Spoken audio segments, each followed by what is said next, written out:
input.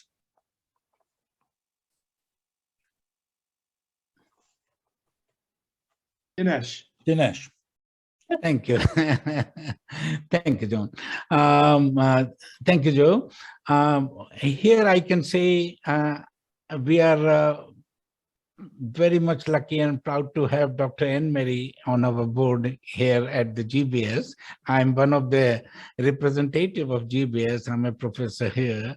And the way she conducts and she has given it, I have really, or rather our students have learned the real leadership qualities from her, many of the seminars, the way she, and I can put it on records, not to please anybody, but put it on records. Students are in tears when she speaks and promotes them and brings them out of their potential. That is the leadership. All through I have been spending my life, and perhaps I have not come to that level, although people consider me to be a good orator and good motivator, but perhaps I will not be able to reach to those heights. So a great sense of appreciation to her. I sincerely wish that she continues with the GBS for a longer term, as she has shown her legacy, 16 years in Leeds Trinity, hopefully. And I wish, and I'm here and I feel very much empowered, and that I'm at a very right platform here, and I'm learning a lot for the leadership. So that is the leadership I found. A single person can change the total atmosphere of the college. Dr. Joe, I think I need to reply. Wow. For anybody who's on the call, Dr. Dinesh has come from the corporate world. So Dr. Dinesh, if I may just say a little word about you. I couldn't believe that he was willing to come to this call tonight, because your own leadership journey is from investment banking and very high leadership in investment banking, and now into education. Yes, the private sector, so still therefore corporate. And I've learned a lot from you, because I do not come from the corporate world, as you know, and we have these discussions all of the time. But would you mind, I know I'm the speaker, but would you mind saying whether the values and the sort of themes that you've heard tonight would be ones that would work in these corporate environments and investment banking? Oh. And we have a former parliamentarian who's a surgeon on the call. I just think it's an opportunity for us to see how we could go forward. So sorry to put you on the spot, but I just think it's an opportunity. Would you like to say anything about leadership values in the corporate world? No, that's fine. I always say it comes from our basic culture and the values. Whenever our students and all people are saying that we cannot create values at that particular stage. It comes from the very beginning, from the family background, from the very beginning, as parents, as grandparents, or as whatever it is, we should be imbibing those. And from every day is a learning curve for all students from here, and every time teacher has to a great role model. Whatever they say, they should be performing in the same way, and so teacher becomes a perfect leader. And so in the education atmosphere, because I'm now dedicated for last 15 years, 16 years, absolutely for education, and that to UK education. I'm fully involved here, and every day is a learning curve. I learn a lot from youngsters, from their values, and I feel so young and energetic working with them. And rather it's a what you call, it's a backward integration, that it is not me who is giving them the leadership, rather I'm getting the leadership quality.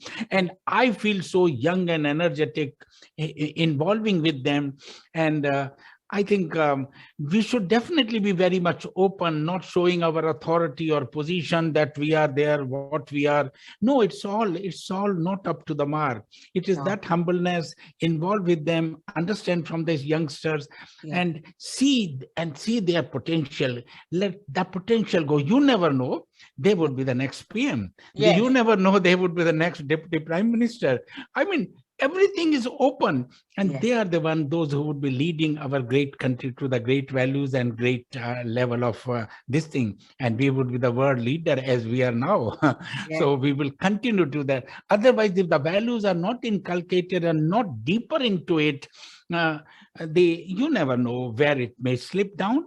And Yes. at the world scenario, the bilateral, many sort of the things are going on, the way the political scenario will come out to be. We never know if we are not having that dedicated value pattern.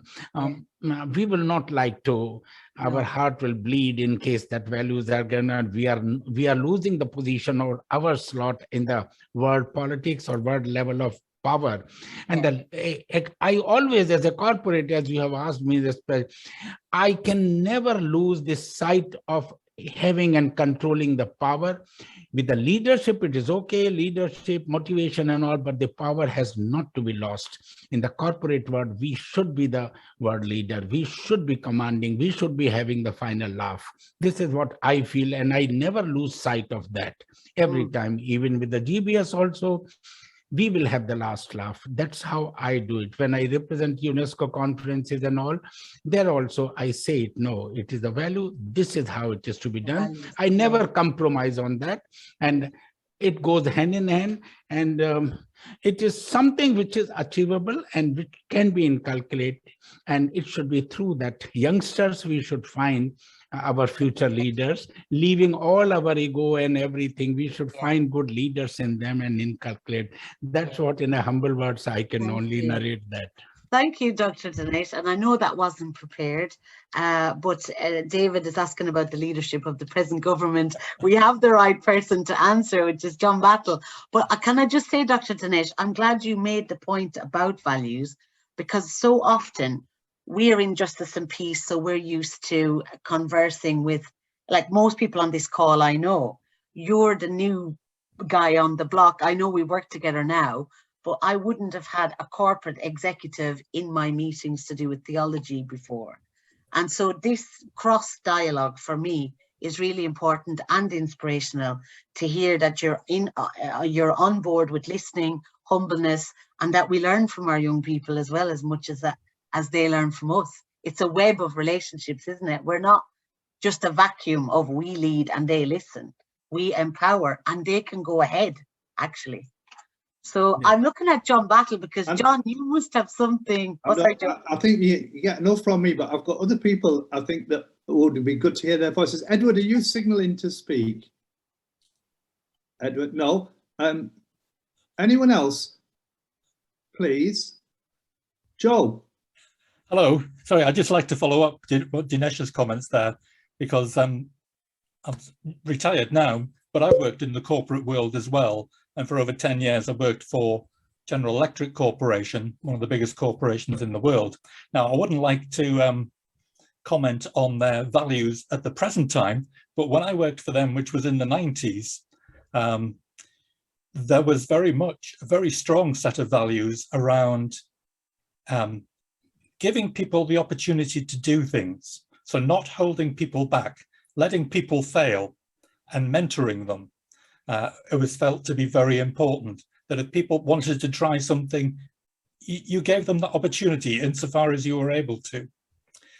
And the other thing was, and again, this is no comment on what the corporation is like now, but in the 90s, GE had what they called an integrity policy, which managers above a certain level had to sign and reaffirm every year. And that included all kinds of things. But I can still remember an annual, once a year, some of the top execs from America would fly in and come and do a presentation about the company's results. And I distinctly remember them talking during that about, yes, we've got to make profits, we've got to, increase sales or do whatever. But what they said was, it just as important is how you do it. And if you don't approach it in the right way, you don't approach it with integrity and how you treat your customers, you won't get on in GE. Now, I don't know whether that's still the same today. I'm talking about over 20 years ago. Yeah. But nevertheless, it was a very interesting model that they had. Wow. Joe, thank you. Even I didn't know that about Joe. I've known Joe a long time. Thank you, Dr. Dinesh and Joe. Rhiannon's got her hand up. Rhiannon, please. Yeah, Rhiannon please. is my ex-student from Leeds Trinity and the lady in the photograph. Rhiannon, please come in. Hello everyone. Sorry about my voice. I'm nursing a bit of a cold. I just wanted to say first off, Anne Marie, you are a legend. You're talking about legends and people who inspire you. You are one of those people for me. You are a legend. I just wanted to just quickly, what came to my head is I'm an RE teacher and I've just been appointed as like a temporary chaplain in the school that I'm working at as well. So I'm doing both of the jobs at the minute. And I was just thinking about like authenticity and the link between leadership and being fully authentic. And obviously for us, faith is a massive part of who we are. It's a massive part of our identity and things like that. And I was just thinking, how do I know I don't think of myself as a leader, but when I think of myself in terms of a job, I kind of am a leader. How do I show authenticity that can inspire leadership in the students that I teach, I work with, I support, and having things like for me anyway, keeping Christ at like the center of what I do can help be authentic.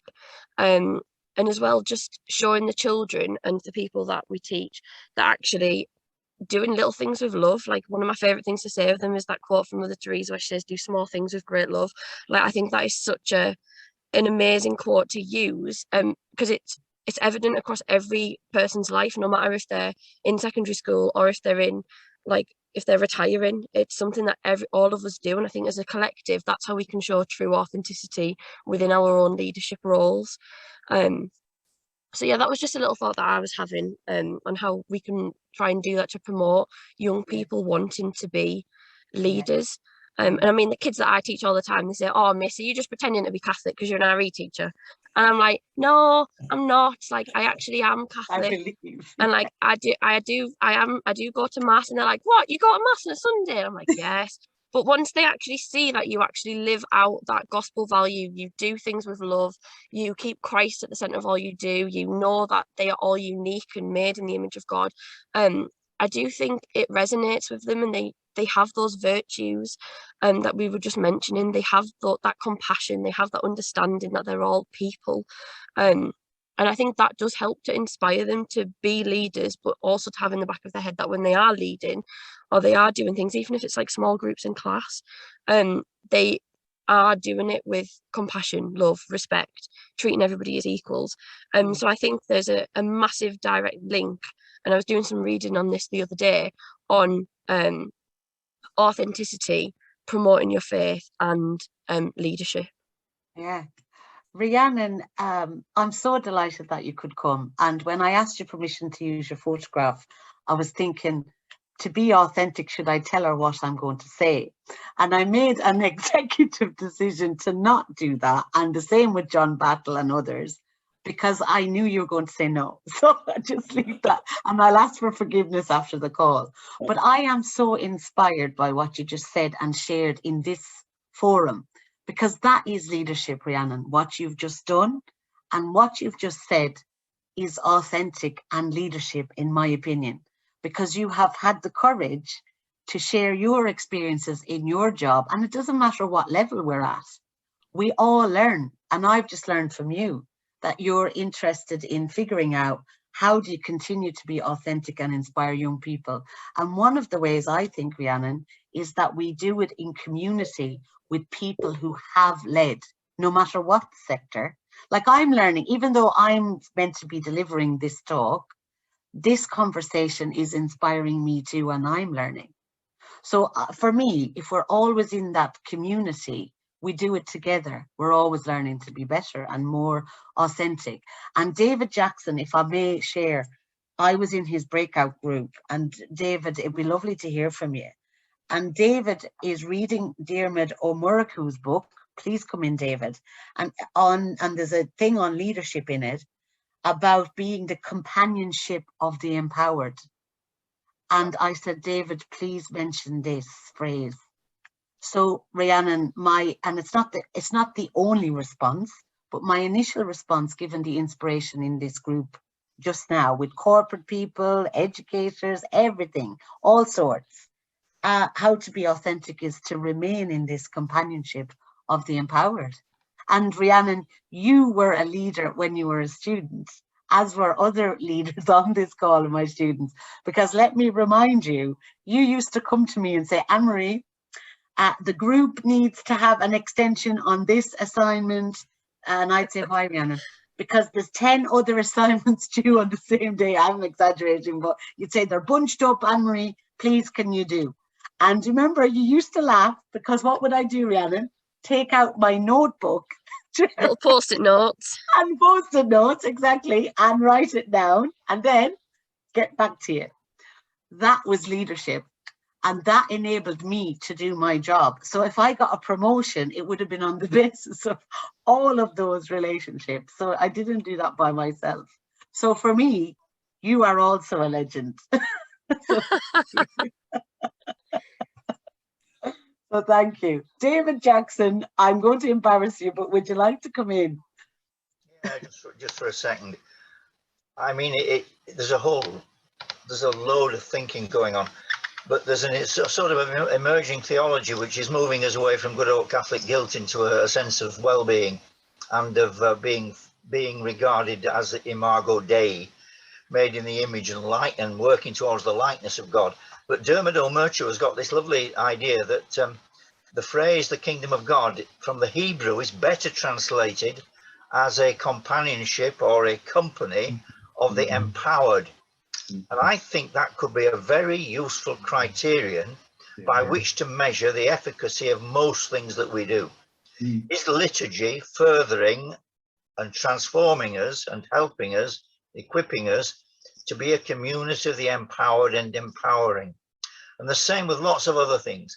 I think it also lies behind Pope Francis's dream of a synodal church, because the values you spoke of are exactly those that are outlined as should be marking and characterize the process which is just beginning of working towards being a synodal church. A deep respect for others, an affectionate respect to the listening process, the reciprocal listening process. I've got incredibly set views about what is good in the church and what isn't, but I have to listen to the opposites. It's absolutely imperative. So that's an enormous task. And the help of the Holy Spirit. If the Holy Spirit's not there, the Pope says there's no synod. I was just saying to Anne Marie that I was at a meeting on Saturday. It was a meeting of the good citizens of Shipley looking at climate change and green issues. We've got a new town council, all volunteers. The guy who was leading it spoke with incredible passion and eloquence about the sorts of values that's going to mark our progress as a community in Shipley. It was deeply synodal. And he has no connection whatsoever with the religious or the church or anything. He's just a good secular man who's looking at the community and learning about leadership. It was brilliant. And I just thought, my God, this we learn from these people. So there you go, just a few things. But Dermot O'Murchu, his book is called Doing Theology in an Evolutionary Way. And I think he uses that phrase in there, and he's had it a long time. He spoke in Manchester at a meeting of ACTRA. I think Joe was there, and I think last year or the year before, and he used that phrase. It's very good.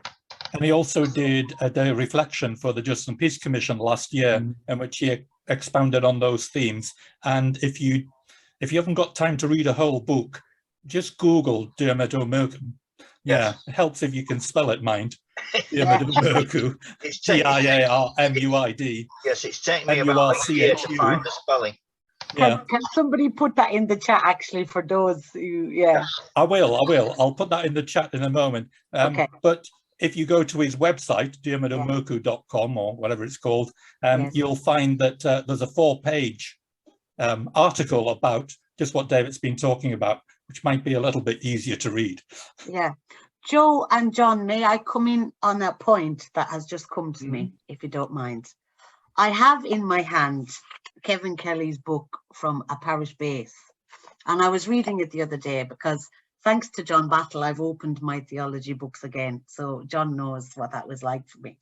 But I opened chapter 10 of this book, and in it, he actually talks about a pandemic. Now, it's not COVID, as we know, it couldn't be. It was the AIDS pandemic. But what he says, for me, is relevant to what we're going through now. And I really believe that COVID has also brought us all, because we were locked down from each other and from ordinary life and relationships in a big way. It's encouraged us to go deeper into what we think humanity should be like, because everyone got sick. There was no discrimination between rich and poor. Even the Prime Minister was on his deathbed. But this is what Kevin says. He says, God often speaks to us through a contrast experience of our inhumanity towards each other. The voice of God is heard in the cries of suffering caused by such inhumanity. The AIDS pandemic is making us more attentive to God's voice coming to us through the cries of women living with HIV and AIDS. This contrast experience consists in the denial in practice of their full human equality. In the midst of inhumanity of this situation, the cry of God's creative spirit is heard. Become more truly human. And when I read it, I thought, wow, this is the message for the faith community on leadership and in COVID times. Become more truly human. And I hear everybody saying that tonight. So I just wanted to share. And Kevin, you know, this is verbatim from his book. Okay. Is there anyone else? Margaret? Just really in our group, Anne Marie, to connect with what you've just said, and a lot of things that seem to be connecting tonight. Kevin used to say, didn't he, used to like to talk about kingdom spotting, where love is happening, where good is being done. That's where God's kingdom is, and we should affirm it and name it and celebrate it and encourage it. And we were saying in our group, Teresa also talked about the town council, that we often experience, not at the Eucharistic table, but in different settings and different groups, God's kingdom at work, leadership at work, fellowship at work, compassion at work. And we, each of us, felt that we recognise those places as places of nurture and encouragement and affirmation, and places that help us dream and believe again in the goodness of the human person and so on. And our former parish priest used to say, in terms of the authenticity that Rhiannon was talking about, when he used to have to give retreats to priests and teachers especially, you teach who you are and you preach who you are. Wow. And I think that's the effect you've had on those students that Dinesh talked about. They've caught you, if you know what I mean, not just the message. Okay, but I have so many people here to thank, including you, Marg. I started at Leeds Trinity and Margaret goes, will you do a keynote address for CAFOD? I was like, when? You went next week or something. We were down at Wheeler Hall doing it with John. That's where I met John Battle. So thank you for the belief. We learned from others. Yes, the other thing we were all saying is, like, I guess many of us here have been involved in justice and peace for many years. And that for us has been our formation and our call to leadership, call to involvement, call it whatever you like. Yes. And we've learned from one another over the years, and also have had the privilege to meet people from the global south to take our picture much bigger. Yeah. That was part of our conversation. Yeah, it is. And in our last meeting for Spark, Mark, where we all were, or was it the Justice and Peace Commission? I'm not sure. But we ended up saying we're in a web of relationships all the time. So let's not think, when we talk about young people being empowered to leadership, they don't do it on their own, and we don't do it on our own. We all have mentors, and we are that companions on the journey. And if we can do that, we can dream big. You're right. So thank you. And thanks for the reminder about what Kevin used to say. Yes, because I was thinking, you know, the Marcus Rashfords of this world, the Greta Thunbergs. Yes, you know, so we'd inspirational. them as building God's kingdom, wouldn't we, really? Yeah, absolutely. So the learning is everywhere. And let's not think that we only learn within our own group, our own peer group, or those who are the same. Paul Ricoeur, and I studied this as part of it, a lot of it is in my first book. He always says, the gaze of the other is always challenging us to go deeper into who we think we are. So as David Jackson says, even if that person is saying the opposite to what we're saying, we're still challenged to question our stance again, vis-a-vis the world, vis-a-vis leadership or values or whatever the question is that we're asking. Even if someone disagrees, that's okay, because the cycle of reflection within you as to what is truth in that moment begins again and begins anew. So we shouldn't be thinking, well, oh, someone's questioned me, let me go on the defensive. And it's hard in leadership. Someone's questioning me, let me reflect again whether my rationale is correct, or even whether my project is the right one to have, or my question is the right one to ask. So someone's put a thing in the chat about students, hold on. Rhiannon, oh Rhiannon, do you want to come in again? I was just, well, when Marg was just talking about social justice and things like that, and how like we're empowered to do things like that, I just wanted to put that comment in before it fell out of my brain. Yeah. Just like the children that I teach, we don't have like a justice and peace or like anything like that at school, but when I teach social justice to them, they get really like riled up with injustice, like things not being fair, things not going to plan, things like that. And like this group is amazing because it's all about things like that. It's about promoting those gospel values, promoting what Pope Francis says, all that sort of things. And I just think like when I teach social justice and we look and we go outside and we look after the poor and we do all of that sort of stuff, obviously I'm nurturing them to do that, but I've noticed they're nurturing each other and they're caring passionately about it. I'm like thinking about, I wish I had a group like this for children at school where they could do some sort of thing like this, and inspire each other to be leaders instead of it coming from me or adults. Because I think when like we inspire each other, which is amazing, and like there's people, obviously there's Anne Marie, and I've met Sir John a few times, like you are inspiring me, but it would be great to have them inspire each other. So that was just like a brain thought that I put in the chat so I didn't forget. No, it's brilliant. Rhiannon, in higher education pedagogy, we always talk about peer learning and peer assisted learning and peer-to-peer assessment and everything. But we don't do it very well, do we? Because especially I notice with the students we've got at GBS, as opposed to yourselves at Leeds Trinity, you were mainly school leavers. But at GBS, we have mainly adults and people from all over the world who've had a tremendous journey in some cases trying to get to the UK and access therefore to education. But one of the things we notice all the time is some of our students own restaurants. They are business people already.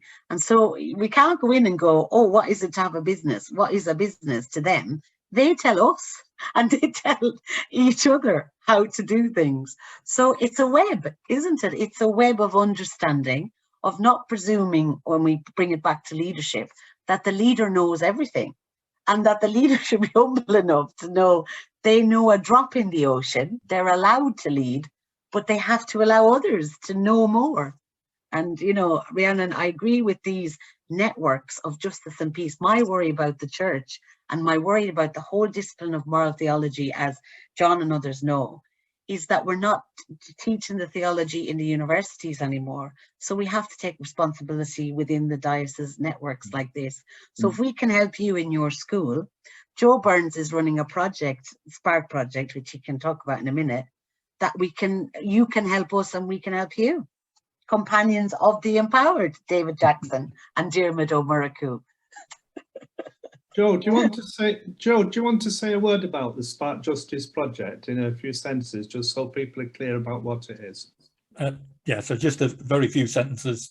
We have a project called Spark Social Justice, which is to work with younger adults, people under 30, to try and link faith. The specific objective is to try and link faith with social justice, action for social justice. So make those connections between what the Gospels say and taking action for social justice. Well, we're just in the process of trying to recruit someone to take the project forward for the next 4 years. We've run it for 2 years, and we did drama workshops in schools. As over 300 pupils took part in drama workshops, as drama was a really good vehicle for letting teenagers particularly explore issues of social justice in a non-confrontational way. So see, if you're doing drama, people can't say what you're saying is rubbish, or they can say it's rubbish, but it's not getting at you. So it was a really good vehicle for opening up the discussion around issues to do with refugees or homelessness or whatever. Yeah. Thank you. So we can involve Rhiannon. Definitely. Teresa. You're on mute, Teresa. You need to take your mute off, Teresa. Okay. Yeah, you're there. Okay. Thank you, Anne Marie. That was wonderful and great to hear you. I really I loved the bit that you said about the grandparents. Since COVID, my family, my brother in America, sister in Canada, my two sisters in Northern Ireland, we have a Zoom every Sunday. And on Sunday, I'm going to ask them about our grandmothers. Okay. Now, my mother's mother died very young, but my dad's mother was a Church of Ireland. She grew up in County Down, and that's where Daddy lived. Yes. And from her, we learned these values of treating everybody the same. Yes. And when we grew up in West Belfast, we weren't crazy, prejudiced people at all. Yes. And that was down to my grandmother. But yes. I've never, honest to God, I've never really pulled it together quite like that. Yes. But what I was just thinking was that before we disappear, we as grandparents ought to maybe have conversations with our grandchildren. We ought to encourage our young people and our children, like my eldest is 48 now, to ask us questions about who we really are. Because they were involved with us with Justice and peace marches and stuff. But do they really know who we are and where we get it from? Exactly. And I was just thinking maybe you should do a workshop for grandparents. I mean, Carol and Growing Old Gracefully, maybe they've done stuff like this already. Oh, I'd love but like to do that, maybe about engaging young people with grandparents, and for us to reflect on it is amazing. No, go ahead, please, Teresa. I was just thinking, our granddaughter, when she does a sleepover, she'll always say, "Can you tell us a story about when you were young?" Yeah. And so we always have to. I make them up a lot of the time. Yeah. But I will talk about John Battle's wife, Mary, because she lived around the corner from me. Yeah, please mention Mary, because Lady Mary Battle. Let's mention her, please. Oh, but like her family were legends in Andersonstown. On Bernard Drive, they were all so clever, and they all were professionals, but they were brilliant people. Yes. And so there's legends all over the place. I think I've heard the word legend too much now in one sense, but what I've learned is that everybody on this screen is a legend, which is fantastic. Isn't it? So we have to do stuff. If we start to treat people like legends, we'll get there. We'll get there. That's the first step. I think so. But Teresa, can I just respond to that and say, I love the idea that you've just brought forward, because with the breakdown of families and communities, however we want to look at it, through the Catholic Church's lens or just what we see in society, we're not eating together, we don't table fellowship, we don't have time, we're on the computer, we're on Zoom. Sitting for a meal around with friends is so restorative, because what do? We tell stories. And in that storytelling, even though it's leisure time, we are learning from people. Like John sat in my house, and sorry, John, this was so significant for me. And we had a cup of tea, and I got the best career advice of my life. And he went out the door, and I thought, I can't believe and John's a friend, but I was like, I can't believe an ex-parliamentarian has just given me career advice in my little house in Horsforth. But to be honest, if we can behave like we are in a web of relationships like that, and people in positions of power can make themselves freely available to anybody of any walk of life, which is why in Lead Citizens we're trying to do free masterclasses, actually, Teresa, with key people to come and talk to young people just like this around the fireside discussion. What was difficult? What what did you learn now that you're retired? What do I need to know? But we have, for the idea about going back through the grandmother's feet, we have the women in Latin America to thank for that idea. I cannot take the credit. I just read about it and shared it with you. So there's practices going on in other religious traditions that we can learn from, local women's networks, all sorts of networks where people are doing things, where they are sharing stories. That is learning. So the academy, as we know it, as the university, we don't just learn there. We're learning all the time. And Dinesh will know this from my job at GBS, because it's teaching enhancement. I'm Associate Dean for Teaching Enhancement. So I look after the lecturers to make sure that the teaching is okay. But I always say to Dinesh, let's use every meeting as an opportunity to teach something and to learn something. So then your meetings don't just become about 7.1 and the day of the agenda. It's your opportunity to use your time wisely to teach. And Margaret, Kevin used to say, when you get a teaching moment, take it. And that's what the magisterium really is. Magister means teacher, doesn't it? So we are the magisterium. We teach. And please don't go off this call going, I'm saying the bishop isn't the I'm not saying that. A magister is a teacher.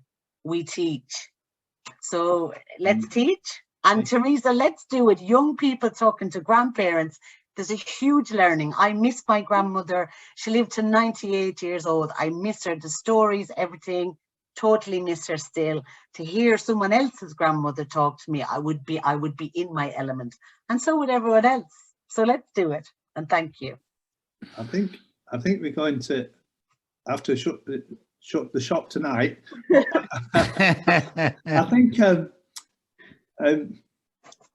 when we were having our parish meeting about listening, some of you will know the St Vincent de Paul have a group that Beatitudes for young people, and I think our Spark Justice project focuses on young people, secondary school, but they also have Mini Vinnies, does the St Vincent de Paul Society in the primary school. And someone in our parish, when we were doing our listening, said, will there be a Mini Vinnie Justice and Peace group? Because we used to have a Justice and Peace group.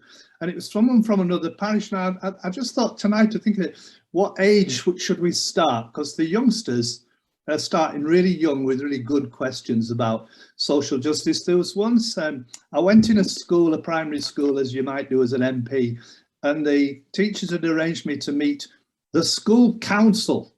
And these were about 7 people in a room, youngsters of about 9, 8 and 7 years old. And I met the chair of the committee, and there was a girl there, and she said, and I said, what do you do? She said, I'm the secretary of the school council. And I said, well, that's really good. I said, what's a secretary? I said, because I work for a secretary of state in the government. And she said, a secretary must listen to what's said, write it down carefully and make sure something's done about it. And I thought that's absolutely brilliant.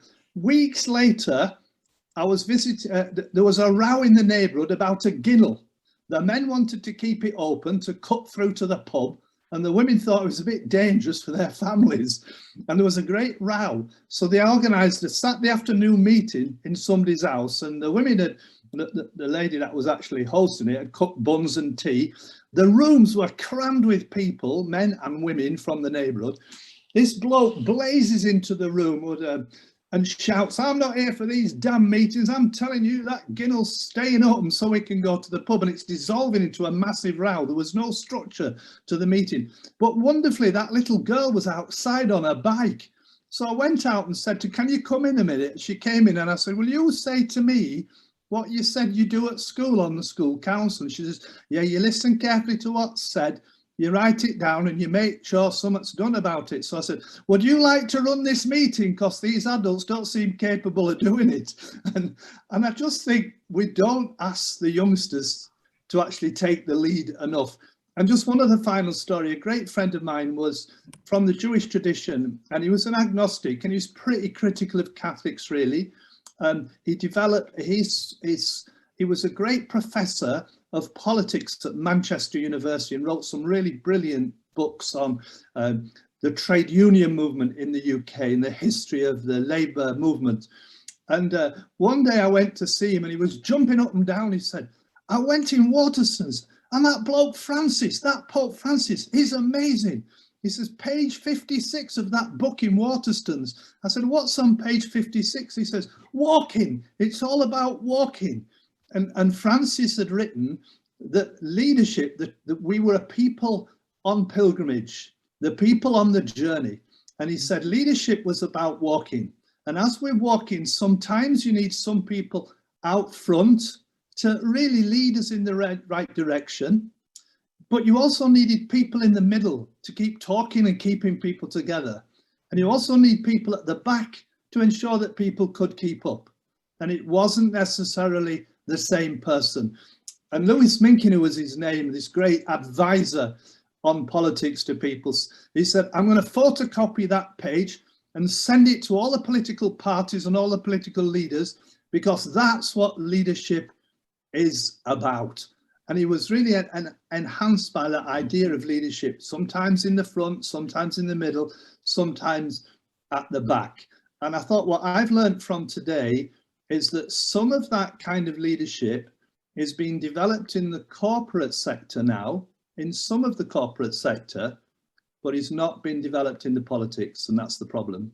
In other words, in terms of developing leadership, ironically, the corporate sector is moving far ahead of the politics.